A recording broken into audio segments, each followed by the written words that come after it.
Okay, thank you very much, Maria.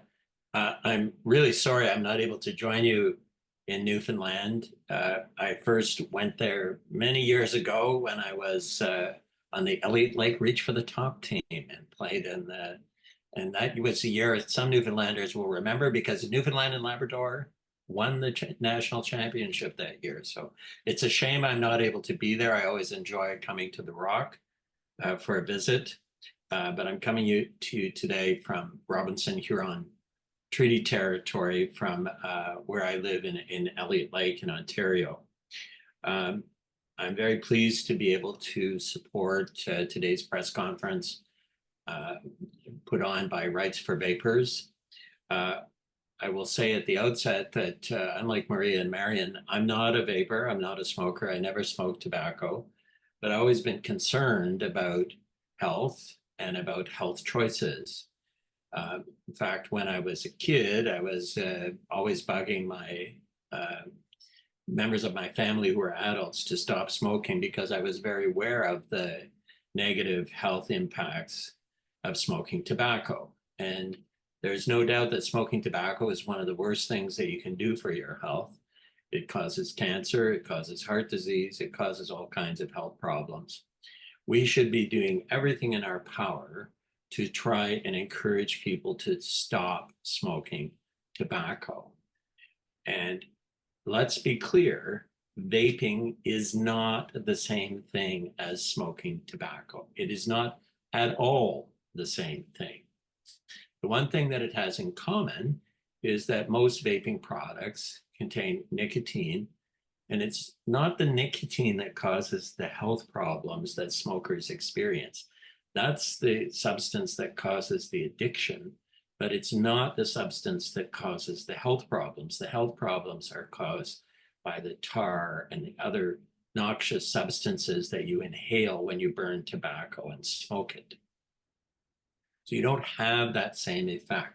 The science is absolutely clear. Don't let anyone try and persuade you otherwise, that somehow smoking and vaping are just as dangerous. They're the same thing. They're not the same thing at all.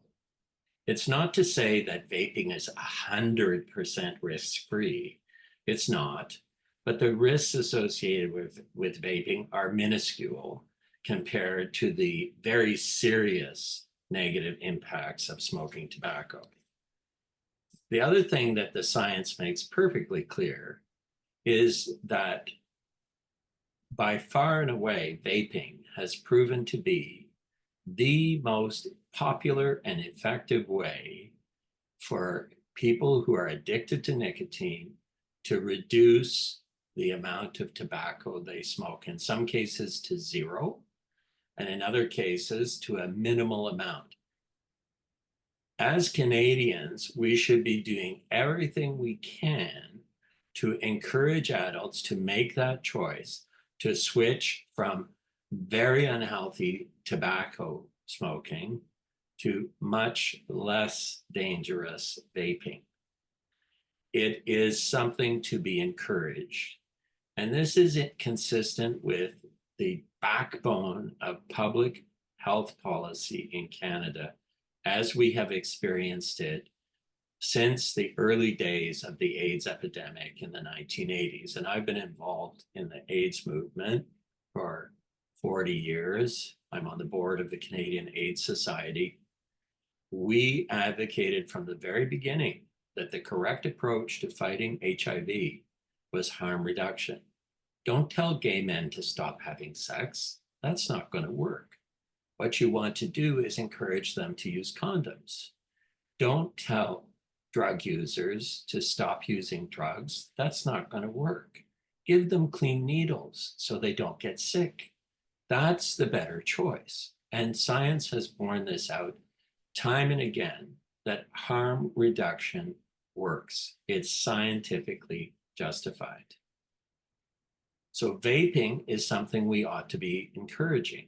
Instead, right now, what we have seen in Canada is a misguided attempt by anti-choice forces to ban flavors. Why? because they have it in their head that somehow by banning flavors, we're going to stop vaping amongst young people. Well, we don't ban the sale of cigarettes because some young people smoke cigarettes. We don't ban the sale of alcohol because some young people drink alcohol underage. It's overkill and it's unjustified. It is perfectly appropriate to ban the sale of vaping products to kids. I don't know anyone in the vaping movement. I've met hundreds of people who are vapers and vape shop owners. This whole conspiracy theory that somehow these people are out to try and hook kids onto vaping, it just has not borne out by any evidence that I've seen in Canada whatsoever. Most of the vape shop owners, for example, are ex-smokers themselves who realized that vaping was the greatest way to stop smoking. But one of the things that is key to the success of vaping is that vaping is pleasurable for people who vape. They like the taste of the flavors. They get the little kick from the nicotine that they would get from smoking. And they like the feel of the steam going into their lungs because it mimics the experience of smoking without the harmful effects. It's great for adult smokers. If you take away flavors, you take away the opportunity for adult smokers to exercise that choice. And what we have seen in places like Nova Scotia, where a flavor ban was introduced, is that denied access to flavored vaping, adults just go back to smoking cigarettes.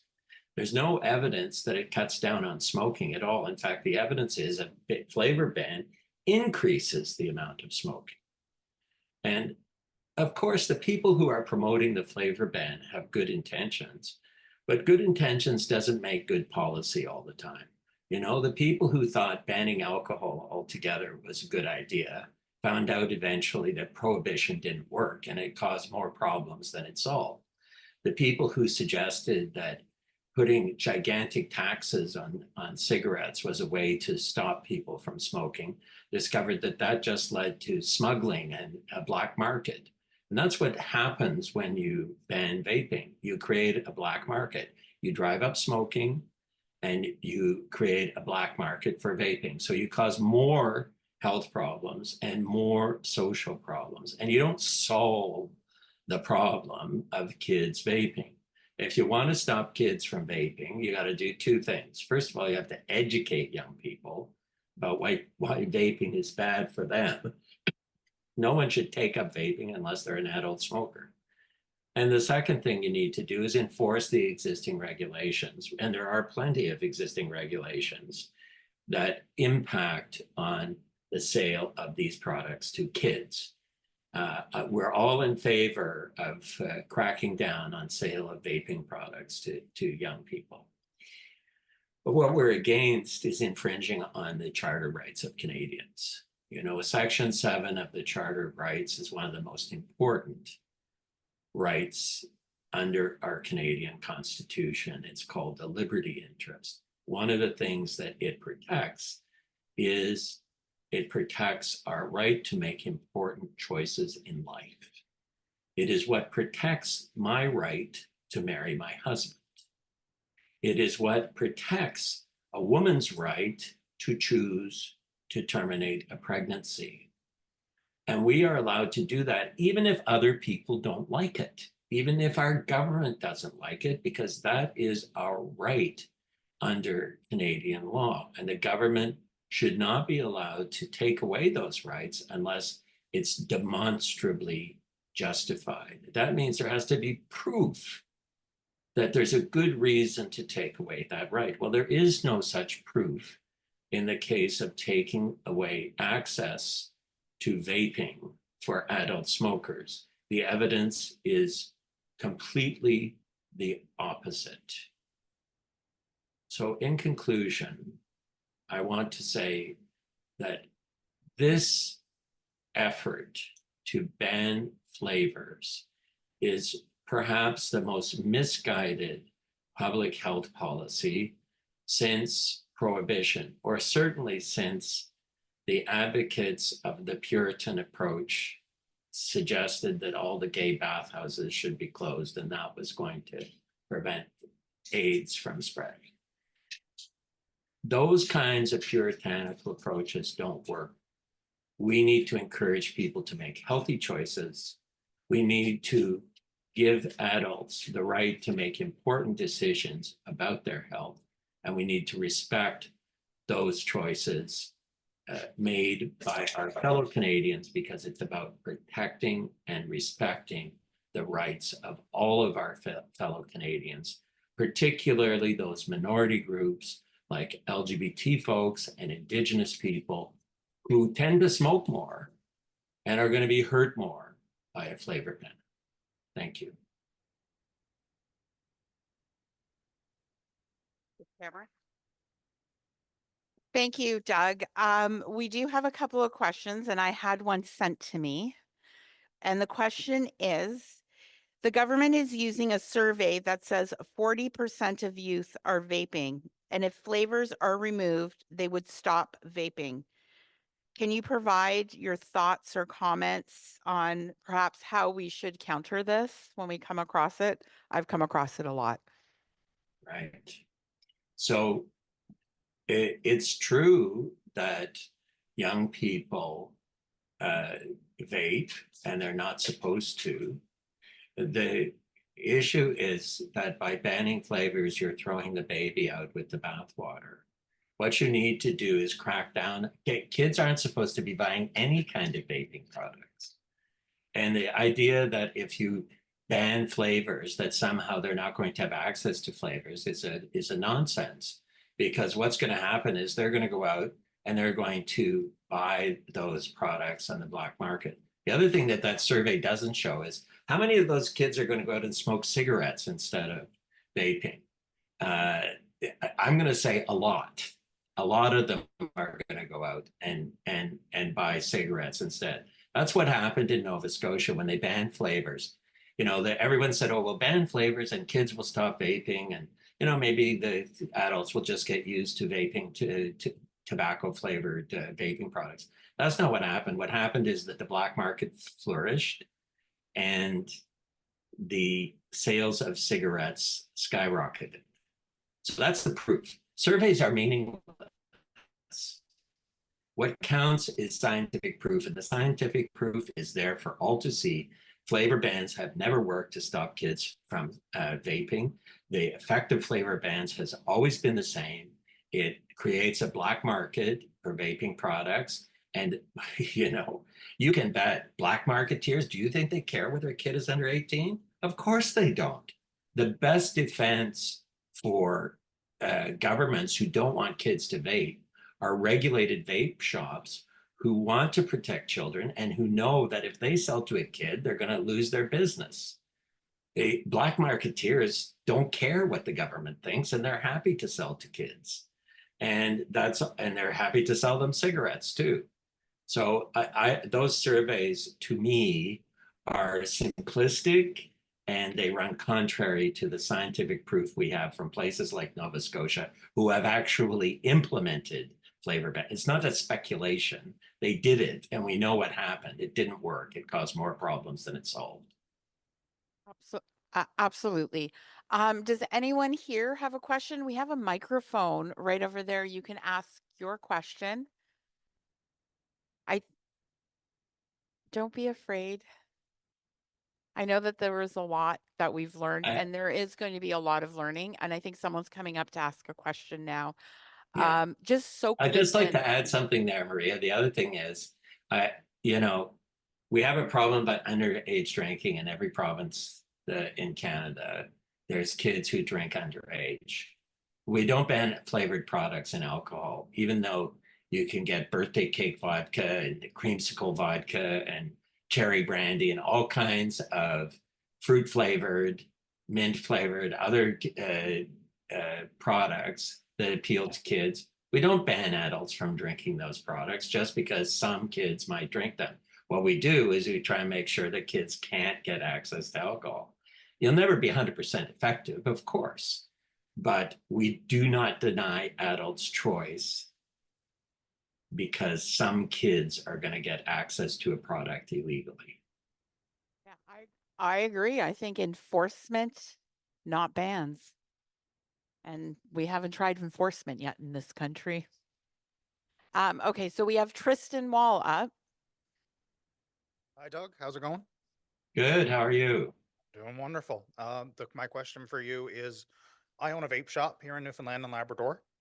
What Wonderful. efforts can we take to prevent our government from making the wrong decision in banning flavors here in Newfoundland and Labrador? What efforts should we take to prevent this from happening? Well, the first thing you have to do is you have to do what you're doing right now, which is get together and get organized. That's what we did with respect to HIV. We didn't wait for the government to figure it out. We got together, we formed AIDS organizations, and we educated ourselves and we educated others and we educated the government and lobbied them to make public health policy based on evidence and based on sensible public policy. So you guys need to get together. You need to educate the public about this because there's a lot of misinformation out there, a lot. I mean, every time I love CBC radio, but every time I hear a show on that thing about vaping, I just want to scream because all they do is produce propaganda about how vaping is aimed at kids and they're trying to get kids addicted. It's completely unbalanced. There's a lack of good information and education out there for the public and for governments about what the reality is, what you guys in the vape shops are trying to do, and the fact that you're actually the government's friend in protecting children. They need to be made to understand that. And then the other thing you need to do, and what's worked for us in the LGBT community and the AIDS movement, is they need to know that if they don't listen at the end of the day and they're stupid, that you're going to be willing to take them to court and you're going to be willing to fight them. Because that's how did gay people get the right to marry? We had to fight for it in court. How did women get the right to have an abortion? We had to fight for it in court. Governments didn't give it to us on a silver platter. We had to fight for it. I hope you're not going to have to fight for it in Newfoundland and Labrador. You know, there's a lot of very sensible people in Newfoundland and Labrador, but there's a few people who are a little less sensible, and unfortunately, some of them are maybe listening to the anti-choice arguments right now. But you have an opportunity. We've seen it in other places. If you keep at it, you will prevail in the end. I'm convinced of it because you're right. You've got the facts on your side. You're not promoting an evil agenda. You're trying to help save lives. And once people understand that, I think they will come around to your point of view.